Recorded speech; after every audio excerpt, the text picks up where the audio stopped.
So Yeah. the search teams are essentially pretty new in Adobe in the sense that the search teams have been uh, around for last 3 to 4 years. Okay. So when the search platform or the search team started, you know, and Adobe actually has a lot of groups which wants search capabilities. Yeah. And when the search was started at Adobe, every team who needed search actually did their own search, and this was an effort to actually integrate all of those clients together to have one single platform. Right.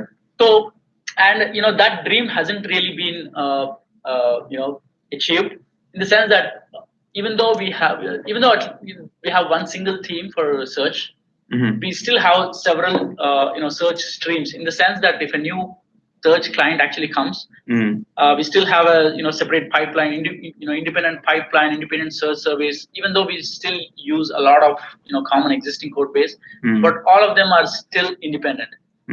So it scales so far and it has been done pretty well, but obviously it's not going to scale for lots and lots of search installations. Right. Going forward. Okay. So the goal for the search platform is to actually unify all of that, have one single search platform, and provide some kind of services to different search groups. So that onboarding a new search client is quick, is fast enough. Today that's not the case because if a new search client actually comes, we have to negotiate with them the schemas, and there are a lot of pieces actually going. Right. So when you say client, what exactly do you mean by that? Within Adobe. So there are a lot of groups in Adobe. Oh, right? So internal client. Internal client, yeah. Okay. Adobe Stock is one of the client for search platform. Sorry, would you say Spark? Adobe Stock. Oh, yeah, Stock. Adobe Spark. Yes, Spark is Spark is not yet integrated into the search, but that's also one of the new search clients. Oh, okay. So each product like Lightroom or Photoshop, they would be a client potentially. Right. To be, okay. Document Cloud. Right, Document Cloud. Yeah.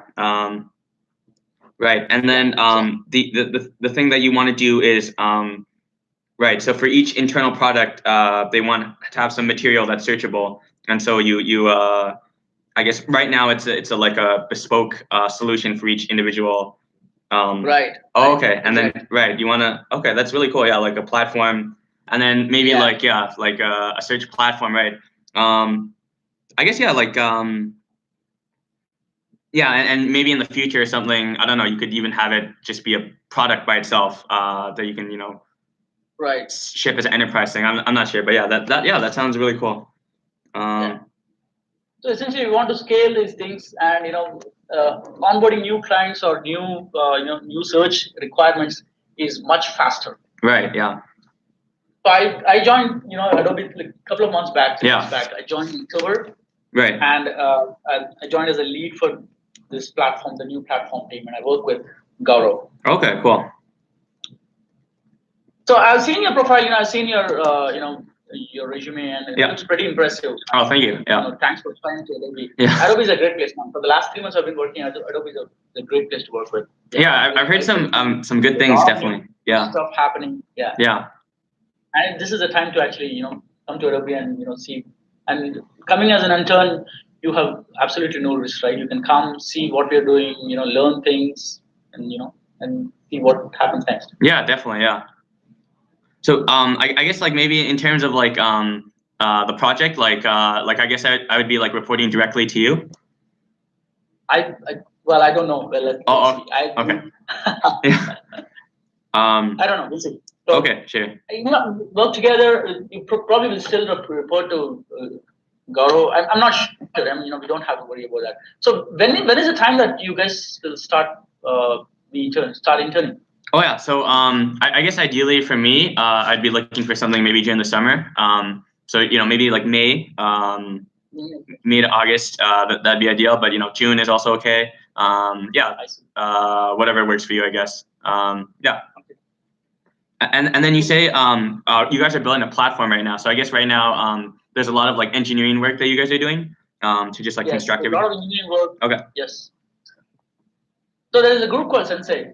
We do a search and Sensei together. Actually, is building a lot of search capabilities. Obviously, Search, if you have you done any search any time before in your career? So I haven't worked like too much with search, I guess. I think yeah, like the biggest thing maybe before was like I think our company when I was working back at a pension plan, we were looking into using like some just Elasticsearch as a service.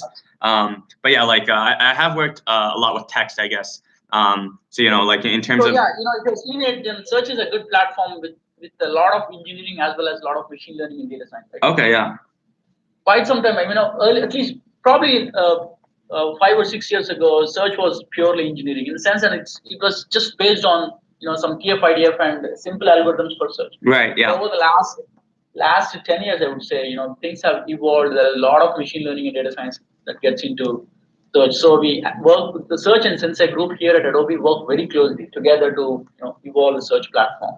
Okay. Nice. Yeah. So yeah, that's about the search platform. So I've seen your profile. I'm going to talk to you about some of those fundamental coding problems. Okay. Okay. We have like half an hour from now. Yeah. And I will discuss I just want to discuss one single problem, and we will evolve that problem and see how far we can reach. Okay. Sure. Yeah. Okay. And you are proficient in Java as well, right?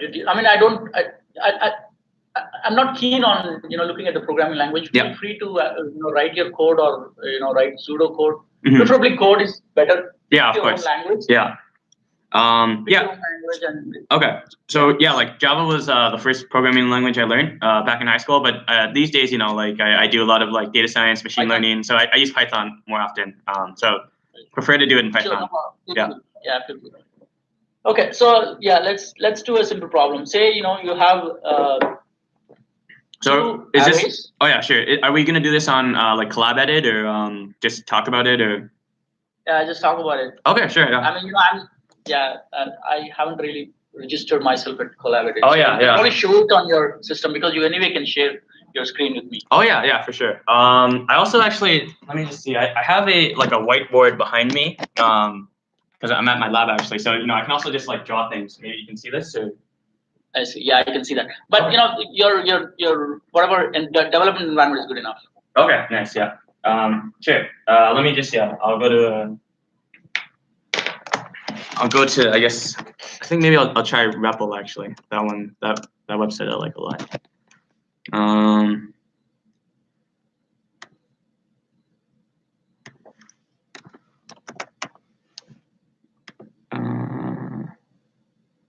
Okay, so you can see we're in Python now. Okay.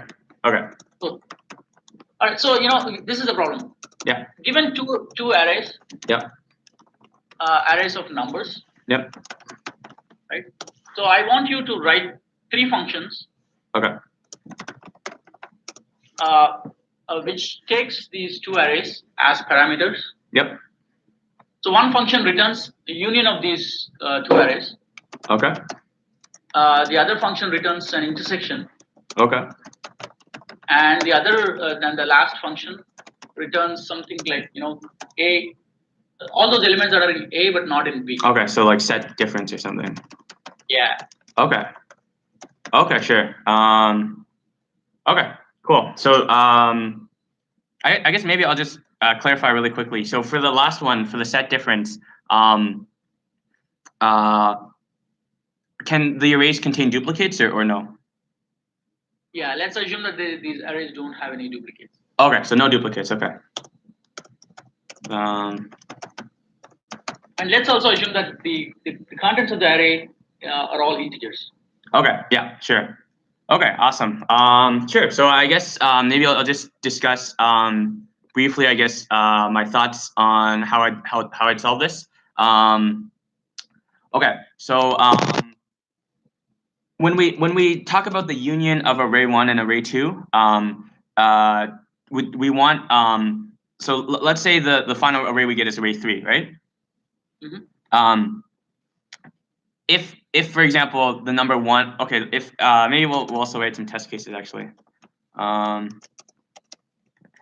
So if array 1 is equal to 1, 2, 3 and array 2 is equal to 3, 4, 5, if we call the union function on array 1, array 2, then is the expected behavior this, or is it 3 duplicated?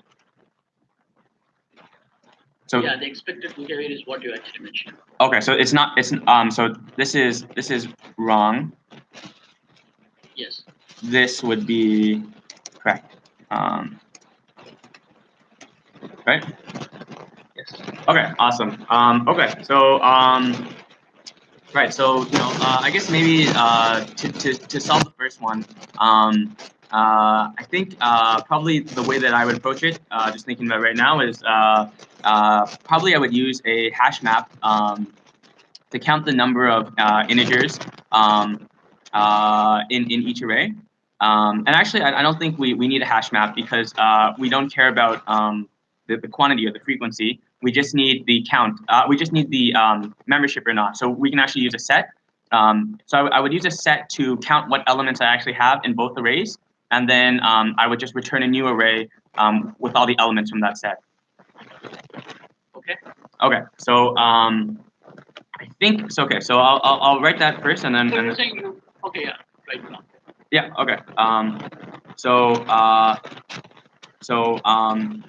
Right. So essentially, what I'm going to use, I'm going to use a Python data structure called a set. So maybe this is it. So so a set, essentially, it'll automatically keep track of duplicates, and the other very nice thing is that it has O of 1 membership checking, amortized case, right?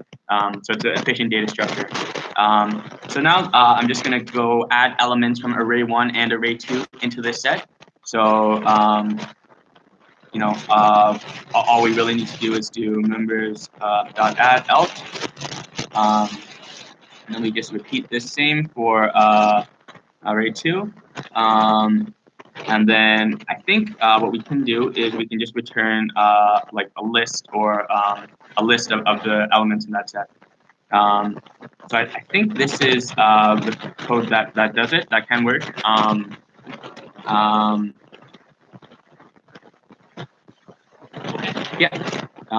Yeah, and we can test it, or we can go on to intersection and set difference. Yeah, that's the intersection. Okay, awesome. So let's think about what we would do for the intersection. So I think for the intersection, if we're allowed to use the set, then it's just a slight modification on what we already have. So I think for the intersection, what we're just going to do is we're going to maintain one set, which is all the members of the first array, and then for the second array, when we're iterating through that array, we're just first going to check if it has a member in the first set, and then if it does, then we're going to add it to our new array. But if it doesn't, then we won't include it. So I'll just pretty much copy the union code again.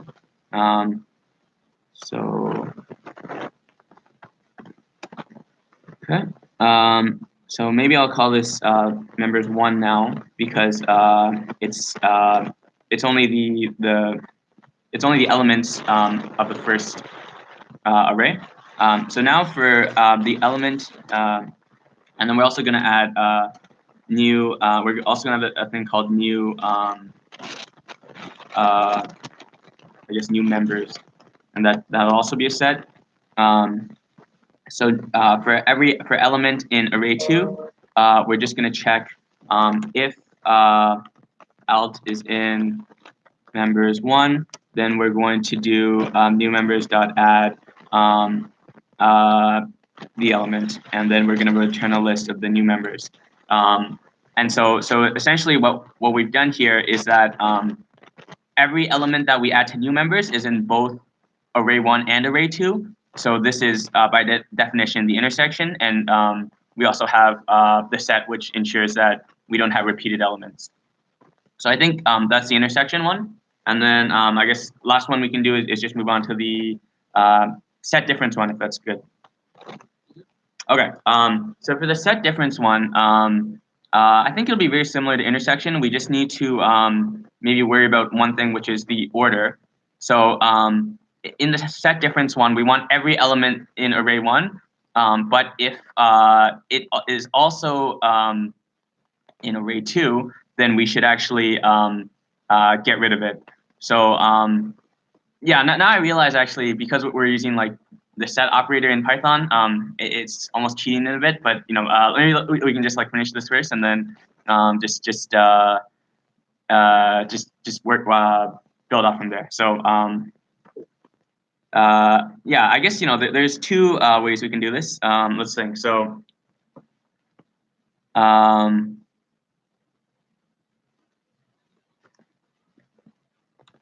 so yeah, probably the fastest way is just to do it using set difference.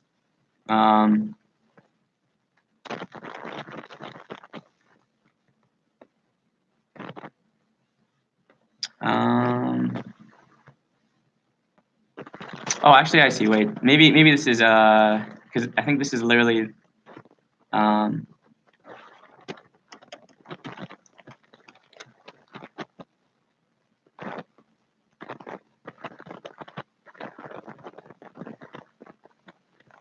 sorry. Sorry, I'll just use this one again. Okay. So members 1 is equal to set. Now we're going to do members 2 equals to set. And then we can just do list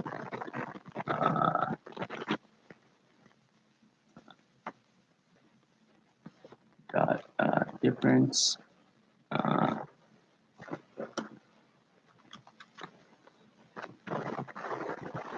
So yeah, I think yeah, these three functions. Yeah. So if you're following the third option, then you could apply the third option for the first two methods as well. Oh, okay. Yeah. Okay. Sure. All right. So maybe okay. So then the third one I should okay. I'll do it in a more involved way, right? So you want the third one to be done like more explicitly, right? No.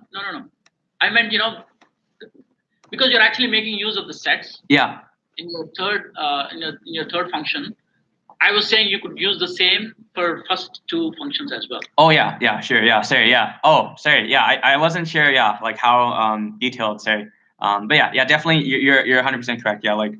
Right, we get to the details again. So okay. So essentially, you're making use of the sets, right? Mm-hmm. Yeah. Right. So if you're given a problem to actually, if I don't tell you that it's an array or if I don't give you any information about the data structure, and if I just give you a problem to find an intersection of two different collections, right, or a union of two different collections, then the first thing that you think about the data structure is a set. Is that right? Yeah. So assume that my problem is a little bit changed, which is I'm just talking about I have a collection of integers. Mm-hmm. I have two collections of integers. I want you to write a function to give me a collection which has the union of two collections, two of those collections, an intersection of those two collections, and and the set difference or the difference between those two collections. Yeah. Right. If you say that, then you would probably come up with saying that okay, set is the right data structure. Yeah, I think yeah, that's what I pick. Yep. Yeah. So I mean, your solution actually points to that you actually picked up the set and you did this solution based on the set, right? Yeah. Oh, I see. Yeah. That's fair enough. That makes sense. Now, if you how does do you know how does the set actually ensure that there are no duplicates? So I think internally it uses some sort of hashing thing. And hashing is a amortized O of 1 lookup, and I think that's internally how it does it. Okay. So for an instance, think that instead of arrays, I gave you the sets. To start with, I gave you the sets. Okay. And you're actually asked to do a union, do an intersection, and do a set difference. And that's just a one-line function in Python, right? What would be the order of complexity for those three functions? Would you know? Okay.